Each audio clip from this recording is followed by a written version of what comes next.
عزیز دوستو، ہم جس دین کے ماننے والے ہیں وہ دین برحق ہے، اور جس پیارے محبوب صلی اللہ تعالیٰ علیہ وسلم کے ہم ماننے والے ہیں وہ محبوب علیہ السلام اللہ کے آخری رسول ہیں۔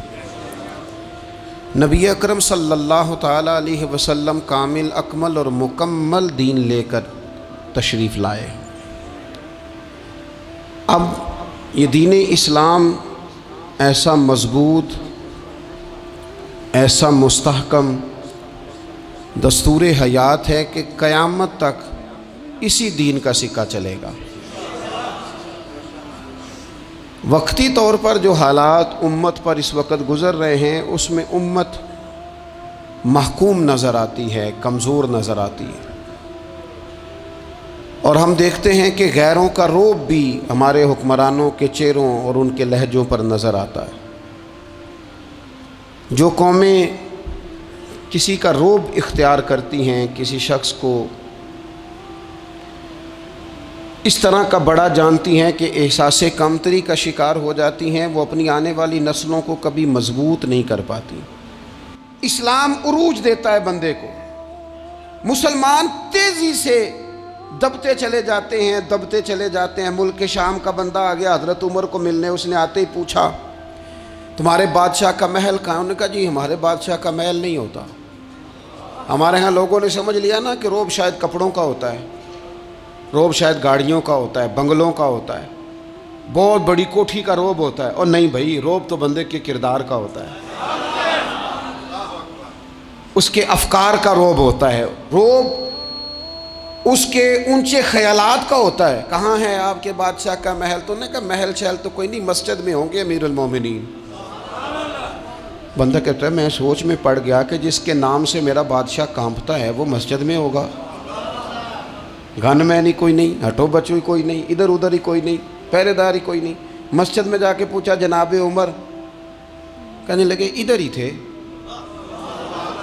کدھر ہیں بھئی حضرت؟ وہ کدھر ہیں بھئی؟ ادھر ہی تھے۔ کہنے لگا، میں حیران ہو گیا کہ یہ بادشاہ کی بات ہو رہی ہے۔ ایک صاحب کہنے لگے وہ کھجوروں کے باغ کی طرف جا رہے تھے، کہتے میں کھجوروں کے باغ میں گیا تو ایک بندے سے پوچھا امیر المومنین، کہنے لگا وہ سامنے کی طرف جا رہے تھے، ادھر گیا۔ ایک بندے سے پوچھا کہاں ہے وہ شخص اس کی 24 لاکھ مربع میل پہ حکومت ہے؟ کہاں ہے وہ شخص جو مدینے میں بیٹھ کے نعرہ لگاتا ہے تو کیسر و کسرا کانپ جاتے ہیں؟ وہ بندہ کدھر ہے کہ جس کی بات جگہ جگہ ہوتی ہے، جس کا تذکرہ سنا ہے کہ اسے دیکھ کے شیطان بھی رستے بدل جاتا ہے؟ انہوں نے کہا وہ دیکھ رہے ہو کھجور کے درخت کے نیچے کنویں کے ساتھ مٹی کا ڈھیلا تکیے کی جگہ رکھ کے وہ جو تامت باندھے کرتا پہنے سویا ہے وہی تو فاروق اعظم ہے۔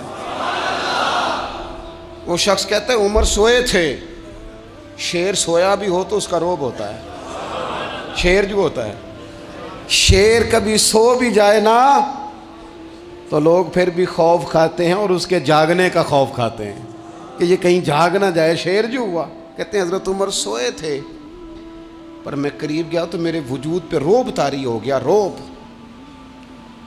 اور میری زبان سے بے ساختہ یہ جملے نکلے کہ عمر تو انصاف کر کے سویا ہے نا، تو مٹی کے ڈھیلے پہ بھی تجھے سکون کی نیند ہے۔ خودداری، وقار، عزت، یہ احساس کمتری سے باہر نکلیں۔ ہم نے اپنے بچوں کو مسل ڈالا ہے، وہ تسی ماڑے دے بچے ہو، تسی تو نہیں نہ آگے جا سکتے، وہ اسی غریب لوگ نہ بیٹے تو فلانے کے ساتھ نہ جایا۔ ہم نے اپنے بچوں کی خواہشات تباہ کر دی، کمزور کر کے رکھ دیا، انہیں بار بار سکھایا ہم نے۔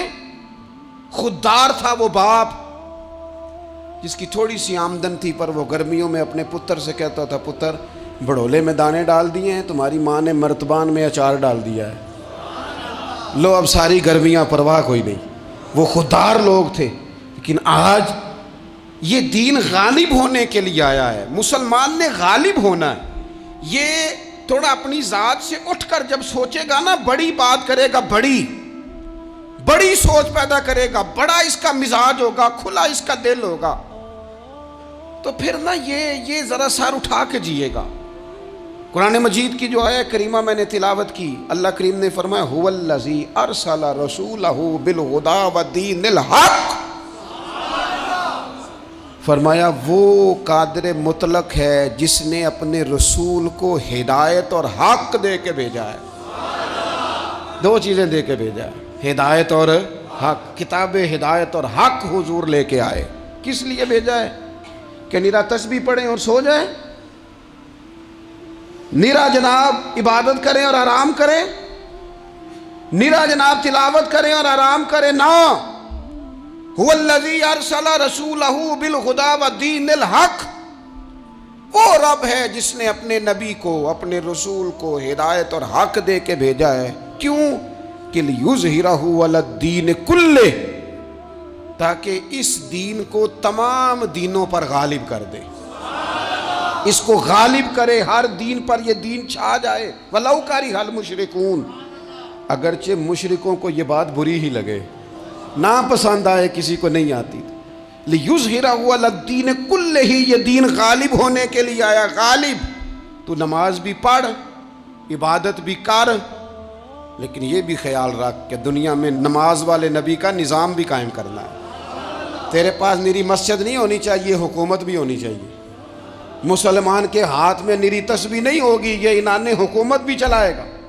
اس کے اندر خودداری ہوگی۔ حضرت عمر تہجد بھی پڑھتے تھے اور سویرے حکومت بھی کرتے تھے۔ حضرت صدیق اکبر ساری رات مدینے والے کی یاد میں رویا بھی کرتے تھے، اور صبح اٹھ کر تلوار لے کر نبی پاک علیہ السلام کی ختم نبوت کے منکروں کے خلاف جہاد بھی کیا کرتے تھے۔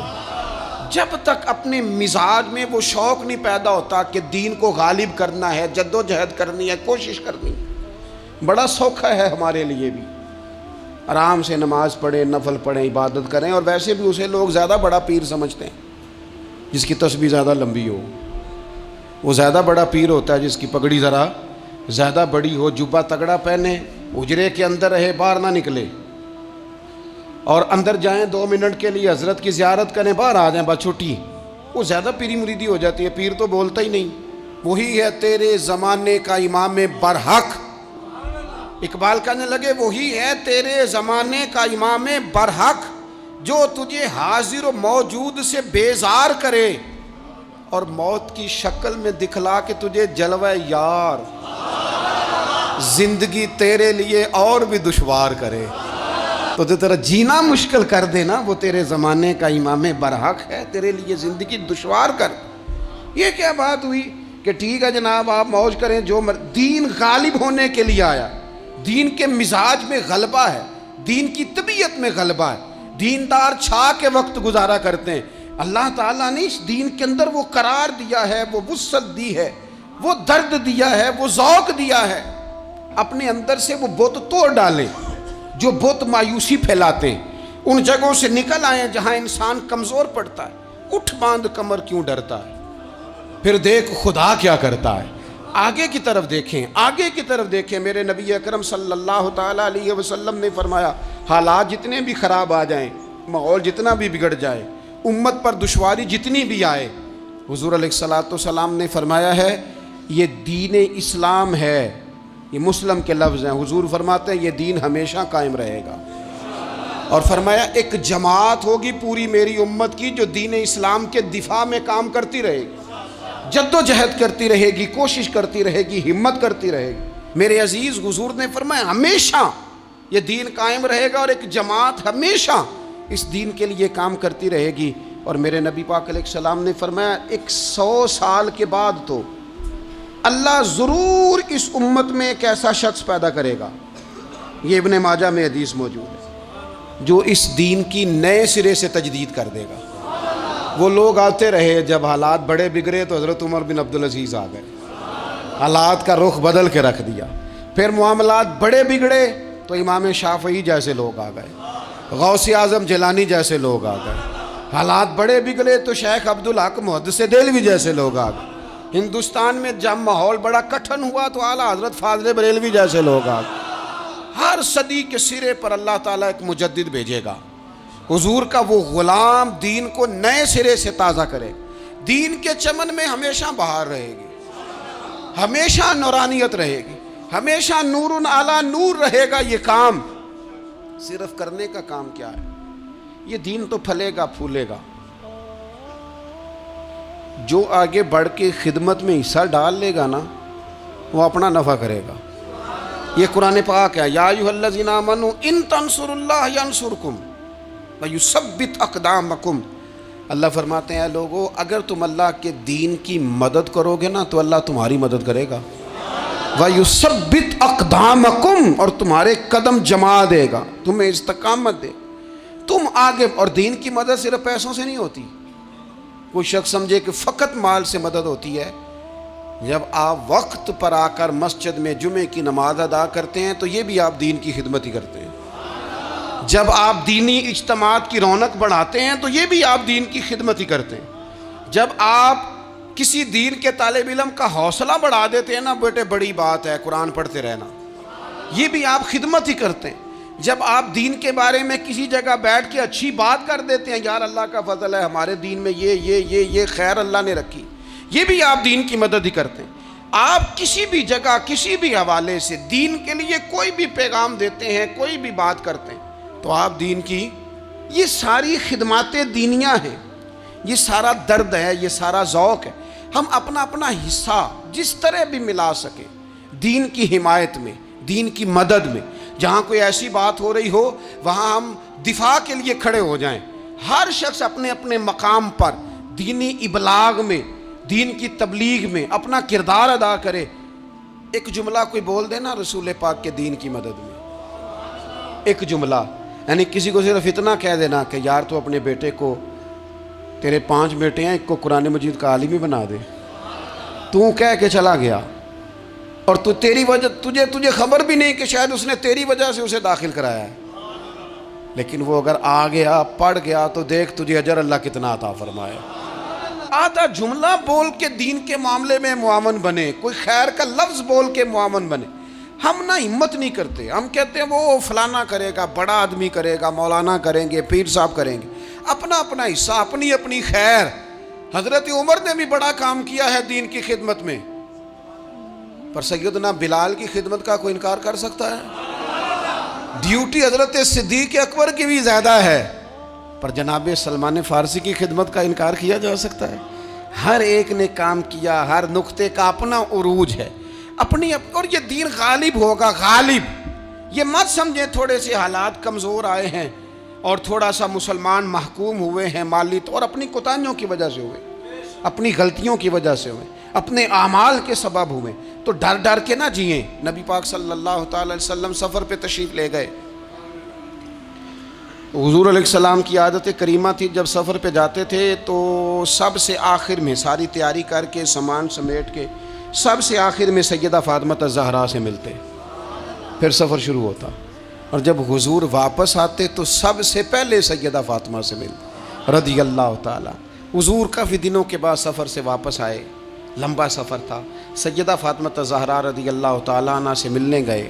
نبی پاک صلی اللہ تعالیٰ علیہ وسلم کا چہرہ نور دیکھ کے تو سیدہ فاطمہ تڑپ کے روئیں, رو پڑی. حضور نے فرمایا فاطمہ کیا ہوا؟ عرض کرنے لگی یا رسول اللہ تھکاوٹ کے اثرات میں آپ کے چہرے پہ دیکھ رہی, اور حضور کپڑے یوں لگتا ہے بڑے پرانے پہنے ہوئے ہیں آپ نے. حضور اتنی مشقت کیوں کرتے ہیں آپ, اتنی محنت, اتنی جدوجہد؟ تو حضرت فاطمہ الزہرا فرماتی ہیں حضور نے مجھے تھپکی دی اور فرمایا فاطمہ رو نا, تیرے باپ کو اللہ نے اعلیٰ مقاصد کے لیے دنیا میں مبعوث فرمایا. حضور فرمانے لگے فاطمہ کوئی گھر کچا, کوئی پکا, کوئی خیمہ ایسا نہیں بچے گا جہاں اللہ دین اسلام کو پہنچا نہیں دے گا. اور فرمایا فاطمہ یاد رکھنا جس طرح رات چھا جاتی ہے نا, محمد عربی کا دین بھی چھا جائے گا, یہ چھا جائے گا دین. جس طرح رات چھا جاتی ہے یہ دین بھی چھا جائے گا. اور پھر دین چھا گیا, جگہ جگہ چھا گیا. یورپ میں بھی اذانیں پڑھی جانے لگی, امریکہ اور افریقہ میں بھی قرآن پڑھا جانے لگا. جگہ جگہ جگہ جگہ رسول اللہ صلی اللہ علیہ وسلم کے دین کی بات ہونے لگی. کہا فاطمہ کار کچا ہو یا پکا ہو, خیمہ ہو, ہر جگہ یہ دین پہنچے گا. اور دین پہنچا. دوستو کمزوری وقتی طور پر ہے، حالات وقتی طور پر ہیں، مسلمانوں نہ گھبراؤ، خدا کی شان باقی ہے۔ یہ دین فطرت ہے، یہ دین اپنی حقانیت کی وجہ سے پھیل رہا ہے، کسی کا محتاج نہ یہ کسی کے زور لگانے۔ مسلمانوں نہ گھبراؤ، خدا کی شان باقی ہے، ابھی اسلام زندہ ہے، ابھی قرآن باقی ہے۔ یہ کافر کیا سمجھتے ہیں جو ہم سے روز الجھتے ہیں، ابھی تو کربلا کا آخری میدان باقی ہے، ابھی تو آخری میدان لگے گا میدان کربلا میں، اور فکر حسینی کے علم بردار میدان میں نکلیں گے، یزیدی سوچوں سے ٹکرائیں گے، اور بڑے سینے تیار ہیں جو اس کے لیے پوری جد و جہد کریں گے۔ ابھی تو کربلا کا آخری میدان باقی ہے۔ اپنی زندگی کے اندر قوت ارادی پیدا کریں۔ اسلام کی فطرت میں قدرت نے لچک دی ہے، اتنا ہی یہ ابھرے گا جتنا کہ دبا دو گے۔ یہ مولویوں کی وجہ سے، پیروں کی وجہ سے، سیاستدانوں کی وجہ سے نہیں چھائے گا۔ یہ کیوں چھائے گا؟ کہ ارسل رسولہ بالہدی ودین الحق، یہ اس لیے چھائے گا کہ اللہ نے بھیجا ہی حق کے ساتھ ہے، یہ آیا حق کے ساتھ ہے، لہذا چھا جائے۔ حق ہمیشہ چھا جایا کرتا ہے۔ اور وَقُلْ جَاءَ الْحَقُّ وَزَهَقَ الْبَاطِلُ إِنَّ الْبَاطِلَ كَانَ زَهُوقًا، جب حق آتا ہے تو باطل خود بخود چھپ جاتا ہے، اور باطل ہوتا بھی مٹ جانے کے لیے۔ وہ ابو سفیان جو میدان احد میں کہتے تھے فلاں بھی ہم نے مار دیا، فلاں بھی مار دیا، جب 10,000 کا لشکر لے کے نبی پاک گئے تھے نا دوبارہ واپس، 10 سالوں میں 3 لوگ لے کے حضور مکے سے آئے، اور 10,000 کا لشکر لے کے جب دوبارہ گئے نا، ابو سفیان کہنے لگے لڑنا ہی نہیں، کیونکہ جس شان سے معصوم آمنہ آئے ہیں لڑنے والی بات ہی کوئی نہیں، طاقت ہی نہیں، آنکھ نہیں ملا سکتے تو ہاتھ کیسے اٹھائیں گے۔ لیکن پتہ ہے حضور کا طریقہ کیا تھا؟ سیاہ امامہ تھا، اونٹنی پہ بیٹھے تھے، اور گردن محبوب نے اتنی جھکائی تھی کہ وہ اونٹنی کی گردن سے لگ رہی تھی۔ اس شان کے ساتھ حضور داخل ہوئے، اذا جاء نصر اللہ والفتح ورأیت الناس یدخلون فی دین اللہ افواجا۔ اپنے اندر نہ تھوڑی سی، آپ 24 گھنٹے دنیا کمائیں، کوئی منع نہیں کرتا، مال کمائیں، جائیدادیں بنائیں، حلال کمائیں، جتنا مرضی کمائیں، لیکن نہ کچھ تھوڑا سا اپنے آپ کو دین کے لیے، صرف مالی طور پر نہیں۔ ہمارے ہاں ایک بہت بڑا مسئلہ یہ بن گیا ہے کہ صرف مالی طور پر ہم سمجھتے ہیں دین کی مدد کر دیں۔